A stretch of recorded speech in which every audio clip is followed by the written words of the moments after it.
Hello everybody, how are you? कैसे हो आप सभी लोग? आप सभी का स्वागत है आपके अपने YouTube channel learn with pKb के अंदर। तो गाइज आज की इस वीडियो में हम HU 6 ईयर प्रोग्राम एग्रीकल्चर के लिए कुछ क्वेश्चन डिस्कस करेंगे जो कि आपके एग्ज़ाम पॉइंट ऑफ व्यू से बहुत ही इम्पोर्टेंट है और ये आप प्रैक्टिस क्वेश्चन मान के चल सकते हैं।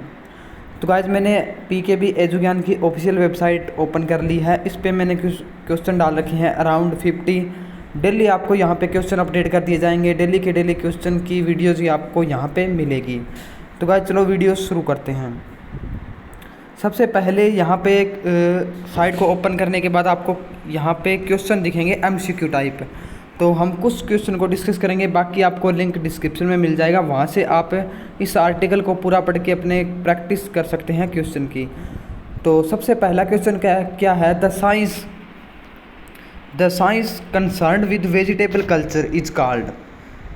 जो आपकी साइंस है वेजिटेबल कल्चर की, उसको हम क्या बोलते हैं? ऑप्शन दिया गया है फ्लोरिकल्चर, ओलरिकल्चर, हॉर्टिकल्चर और एग्रीकल्चर। तो इसका करेक्ट आंसर क्या रहेगा? ओरिकल्चर, ओलेरिकल्चर। ठीक है, तो बी इसका करेक्ट ऑप्शन रहेगा। वेजिटेबल कल्चर की जो साइंस है उसको हम क्या बोलते हैं? Olericulture. Next question, which of the element is most non essential for plant. ठीक है, तो ये हमने पढ़ लिया था असेंशियल एंड नॉन एसेंशियल जब हम पढ़ रहे थे कंपोनेंट के बारे में। तो which of the flowing element is most non essential बताना है आपको। तो इसका करेक्ट आंसर क्या रहेगा? डी, यानी कि सोडियम।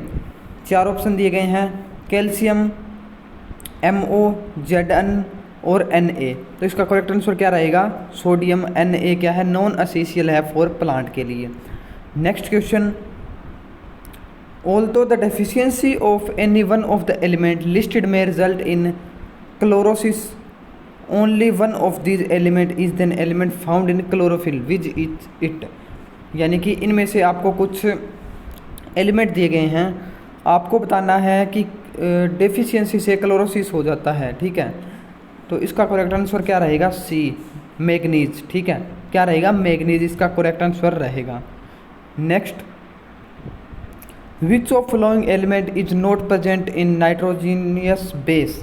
ठीक है, नाइट्रोजीनियस बेस है वो किसका पार्ट है? DNA का पार्ट होता है।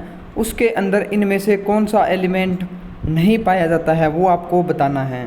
तो क्या नहीं पाया जाता? उसके अंदर हाइड्रोजन भी पाया जाता है, कार्बन, फॉस्फोरस, नाइट्रोजन। तो इसका करेक्ट आंसर रहेगा phosphorus. Next, a water fern which is used as green manure in rice field is. Water fern बतानी है जो कि ग्रीन मैन्योर की तरह यूज की जाती है राइस फील्ड के अंदर। बहुत ही अच्छा क्वेश्चन है ये। तो इसका करेक्ट आंसर रहेगा अजोला। क्या रहेगा? अजोला। ठीक है, ये क्या है? एक वाटर फर्न है जो कि ग्रीन मैन्योर के तौर पे यूज़ की जाती है राइस के फील्ड में। ठीक है, तो इसका करेक्ट आंसर क्या रहेगा? Azolla. Next question, green manure plants used by farmer mainly belong to family.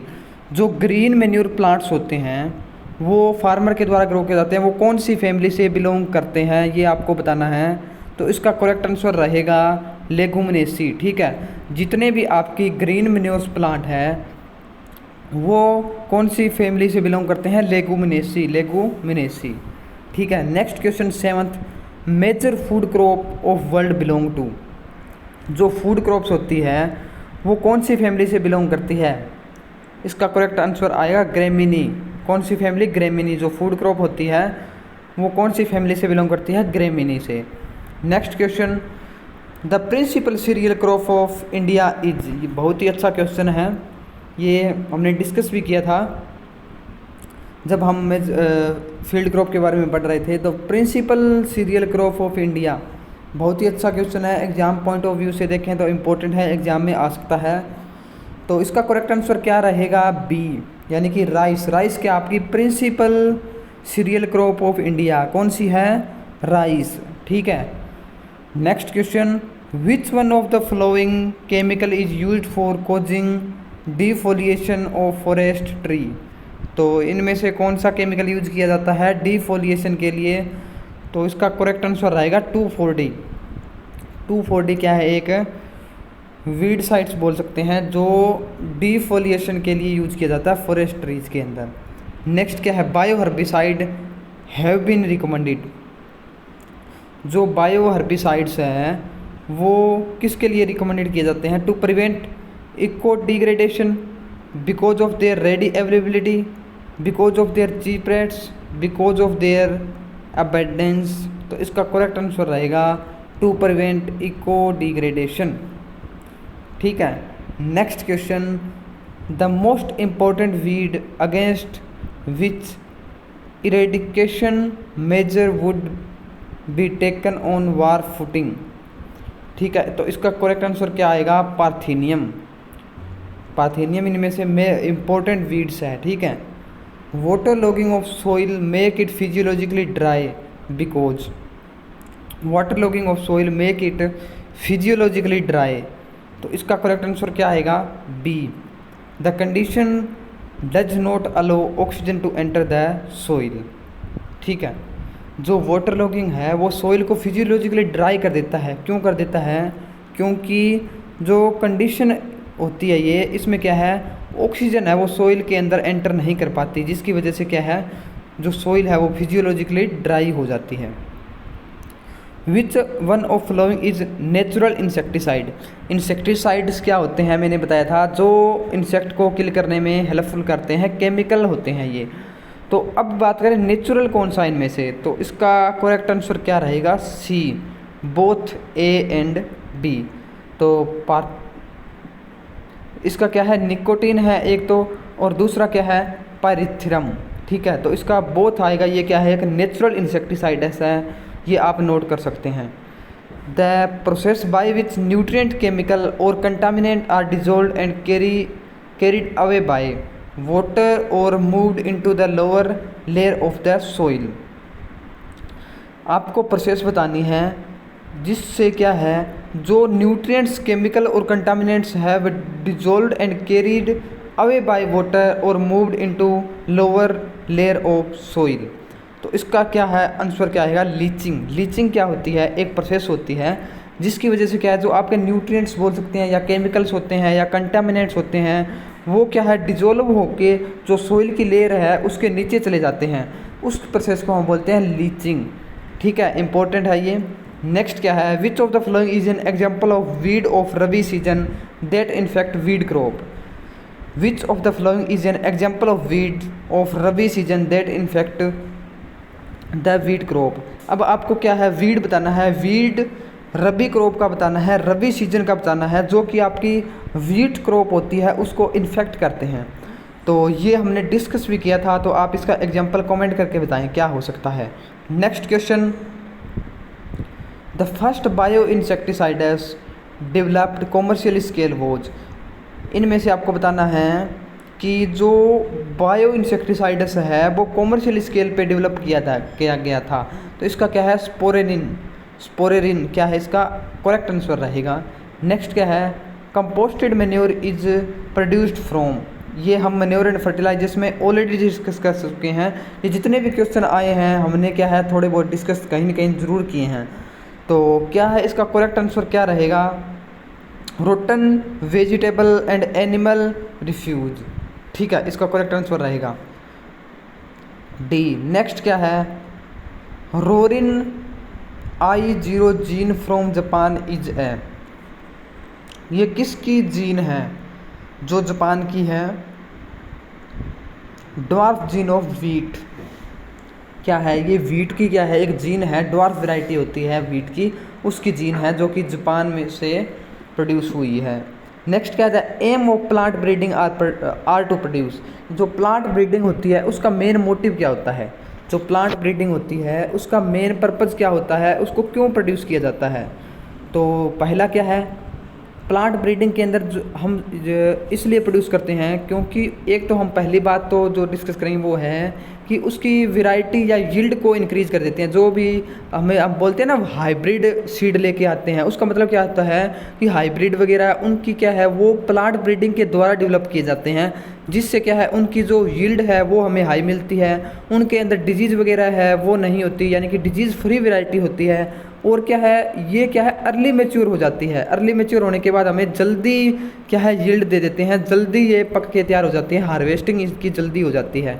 तो जो मेन मोटिव है प्लांट ब्रीडिंग का वो क्या रहता है हमारा, तीनों ऑप्शन आएगा इसका, ऑल ऑफ द अबव। ठीक है, next question, growing of 2 or more crop simultaneously on same piece of land is called। बहुत ही अच्छा क्वेश्चन है गाइस ये। The growing of 2 or more crop यानी कि 2 या 2 से अधिक क्रॉप को हम सेम लैंड पे साइमल्टेनियसली एक साथ उगा दें तो उस क्रॉप को हम क्या बोलते हैं। ठीक है, तो इसका आंसर रहेगा mixed cropping. Type of crops के अंदर ये हमने डिस्कस किया था मिक्स्ड क्रॉपिंग क्या होती है, जहाँ पे क्या है हम 2 या 2 से अधिक क्रॉप को एक साथ एक ही जगह पे उगा देते हैं, उसको हम बोलते हैं मिक्स्ड क्रॉपिंग। ठीक है, नेक्स्ट क्वेश्चन क्या है, the Mexican dwarf wheat variety was developed by. Mexican dwarf variety wheat की वैरायटी है वो किसके द्वारा डेवलप की गई थी, तो ये क्या आएगा N.E. बोरलाफ।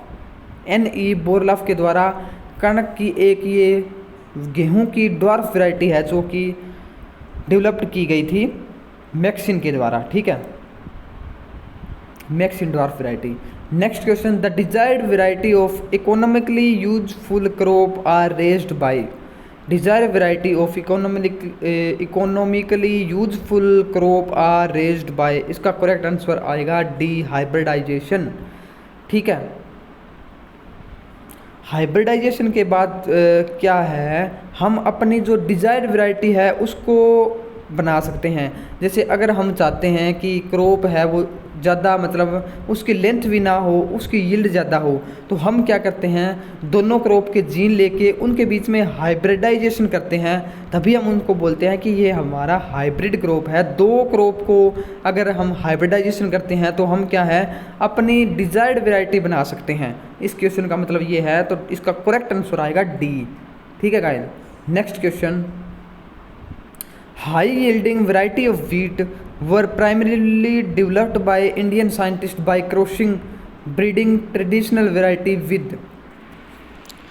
जो व्हीट की हाई यील्डिंग वैरायटी है वो डेवलप्ड की गई थी इंडियन साइंटिस्ट के द्वारा। ठीक है, इंडियन साइंटिस्ट के द्वारा एक डेवलप की गई थी। अब आपको बतानी है कि जो वो वैरायटी डेवलप की गई थी उसकी क्रॉसिंग किसके साथ की गई थी। Crossing breeding traditional variety with, यानी कि जो हमारी ट्रेडिशनल वैरायटी थी उसको किसके साथ हाइब्रिडाइज किया गया और एक नई वैरायटी बनाई गई, तो इसका करेक्ट आंसर रहेगा बी, मैक्सिकन वैरायटी के साथ क्या है इंडियन एक साइंटिस्ट था उसने क्रॉसिंग की और एक नई वैरायटी बनाई जिसकी क्या है हाई यील्ड थी, उसको हम बोलते हैं मैक्सिकन वैरायटी। इसको हम ऊपर भी थोड़ा डिस्कस किया था मैक्सिकन वैरायटी के बारे में। ठीक है गाइज, नेक्स्ट पर्सन क्या है, a plant breeder wish to develop a disease resistant variety, what should he do first.